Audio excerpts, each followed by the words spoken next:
आमुल नारीबाद। आमुल नारीबाद दुईवटा महत्त्वपूर्ण मान्यतामा आधारित छ।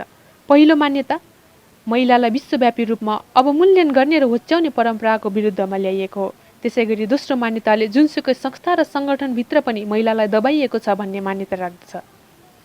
समाजका प्रत्येक संस्था त आधारभूत संरचना जागृत व्यवस्था, प्रजाति, जनजाति, वर्ग, उमेर, लिङ्ग आदि सबै दमन र शोषणका प्रणालीहरू हुन्, जहाँ केही मानिसले अरूमाथि प्रभुत्व जमाउने र शोषण गर्ने गर्दछन्। प्रभुत्व, डोमिनेसन र अधीनता, सबोर्डिनेसनका सम्पूर्ण प्रणालीहरूमध्ये दमनको सबैभन्दा मौलिक र आधारभूत प्रणाली चाहिँ जेन्डर हो, जुन पितृसत्तात्मक प्रणाली द सिस्टम अफ प्याट्रियार्की हो। पितृसत्तामा सहभागी भएर लोग्ने मान्छेले अरूलाई कसरी बसमा पार्ने, अरूलाई अमानवीय व्यवहार गरी कसरी नियन्त्रण गर्ने भन्ने कुरा सिक्ने गर्दछ। आमुल नारीवादका अनुसार पितृसत्ता अहिलेसम्म व्यवस्था गरिएको तर वर्तमानसम्म पनि सामाजिक असमानता र दमनको महत्त्वपूर्ण र उल्लेखनीय संरचना हो। आमुल नारीवादका अनुसार पितृसत्ता भनेको लोग्ने मान्छे र लोग्ने मान्छेले प्रभुत्व जमाएका सङ्गठनहरूले महिलाका विरुद्ध गर्ने हिंसा हो। महिलाको विरुद्धमा हुने यस्तो हिंसा सधैँ प्रष्ट देखिने शारीरिक निर्दयताको रूपमा मात्र हुँदैन, बरु यो शोषण र नियन्त्रणमा अझ बढी जटिल अभ्यासहरूभित्र लुकेको हुने गर्दछ। शोषण र नियन्त्रण यस्ता जटिल अभ्यासहरू फेसन र सुन्दरता, फेसन एन्ड ब्युटी, मातृत्वको आदर्श, एकल यौन सम्बन्ध, मोनोग्यामी, घरगृहस्थी, निम्न ज्यालादरद्वारा महिलामाथि शोषण जस्ता कुराहरूबाट प्रष्ट रूपमा देख्न सकिन्छ।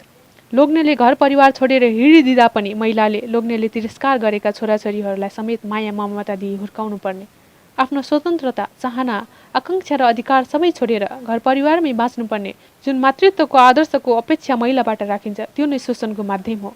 मातृत्वको आदर्शले पनि महिलामाथि हुने दमन र शोषणलाई उत्प्रेरित गरेको छ।